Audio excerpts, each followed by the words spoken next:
Yo. Gotta get the cash, I gotta get the dough. Gotta get the cash, said I gotta get the dough. Yo, we gotta get the cash, we gotta get the dough. We gotta get the cash, yeah, we gotta get the dough. Said we gotta get the cash, gotta get the dough. Yo, what up, Buffalo? Wait till I get my money right. Wait till I get my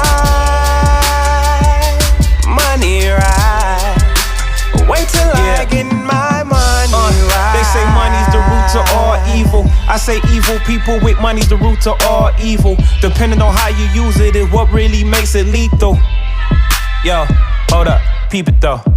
Yo, we ain't ready for reparations, cause we still got people that need a lot of saving. They get the money, give it right back to the white man, the Chinaman, Jewish man, and Arabian. They be leeching off our communities, cause they know we be lacking unity.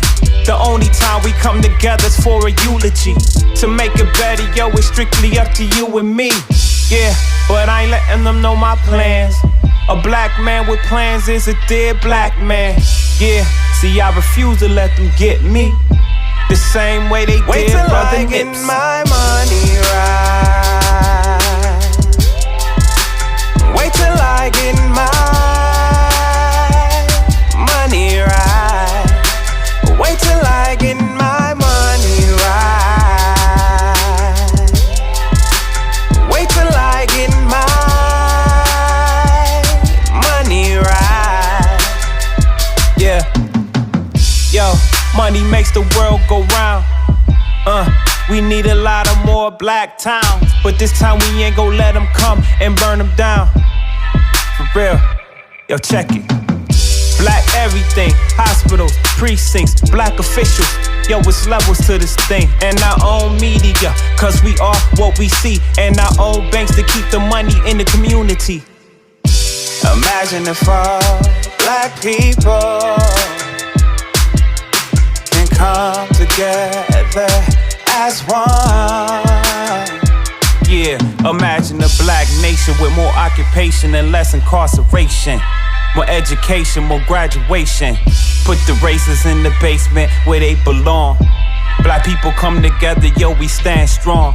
Yeah, that's how we gotta do it. We gotta run through it, put our money to it. Let's talk and then just do it. And we will see a better change for all. Stand tall, Wait till stand I strong, get y'all. my money right. Wait till I get my money right. Wait till I get my money right. Wait till I get my money right. Always build an economy before you do everything else. The first floor is the economy. The second floor is politics. The third floor is the court and police departments, the enforcement system. The fourth floor is the media. The fifth floor is schools.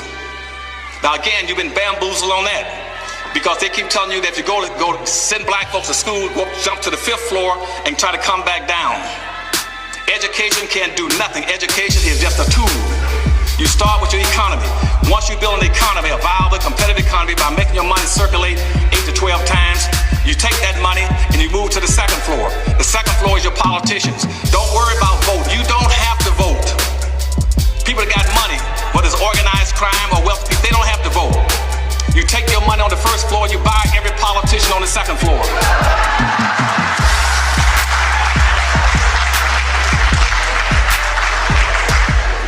If you can't buy them, you rent or lease them.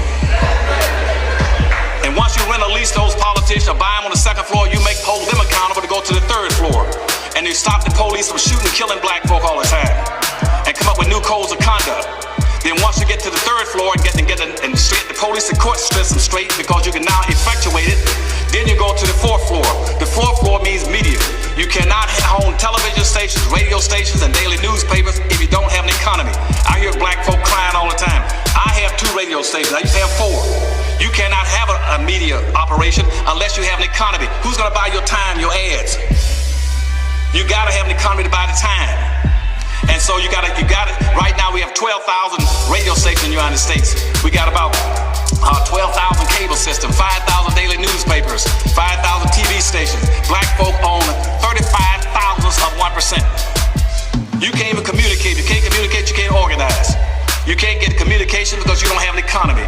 And once you get enough money, you put your medium up at the fourth floor. Then lastly, you tell the fifth floor, which is a school system, say, here's what we want. We don't want any more black basketball players and football players. Every black right now, a successful black, has got some kind of an illicit relationship with a ball. He's either running with a tennis ball, basketball, golf ball, football, sitting on jokes, telling jokes, till he's having a ball. Just get away from that. And say from now on, you try to raise kids that can produce something.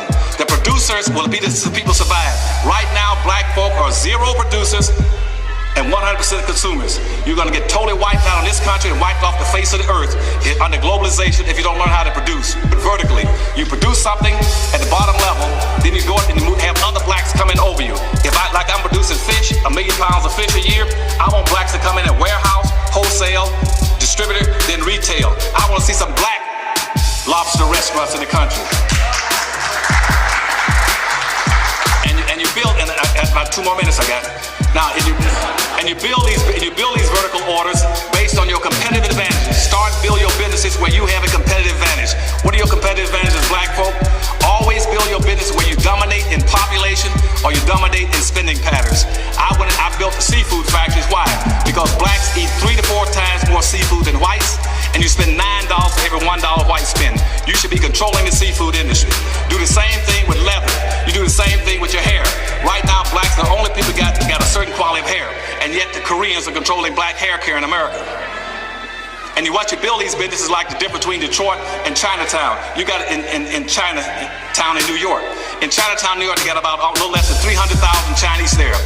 And again, in Detroit, you had almost 1 million blacks. I looked at the two and compared them. In Chinatown, they had 35 banks, 35 Asian banks. Detroit, they got 2 black banks, and that's owned by the same one. How is it that almost 1 million people don't have 2 banks and 300,000 will have 35 banks? I looked at the number of restaurants. The Asians had almost 400-some restaurants in New York. Black folk in Detroit had 3. I looked at and I said, how do these Asians producing so well and have so much? And Asians have the highest median family income in America. Here's what they do in conclusion. They build around their advantage. What is it that Asians eat the most of? They eat noodles. I went and found something like about 100-some noodle factories in New York where they produce their own noodles. Now, once they produce the noodles, what do you put on the noodles? They put a sauce on the noodles. I found about another 60 or 70 companies that produce the sauce to go on the noodles. And I said, what else they producing? Then I found that they had, I don't know how many, 35 or 40 companies that make the little fortune cookies. They take care of their own people. That's why you'll never see Asians, Arabs, Hispanic, or American Indians out marching for integration or for social civil rights. They don't do it. They build businesses. I love you all. Take care.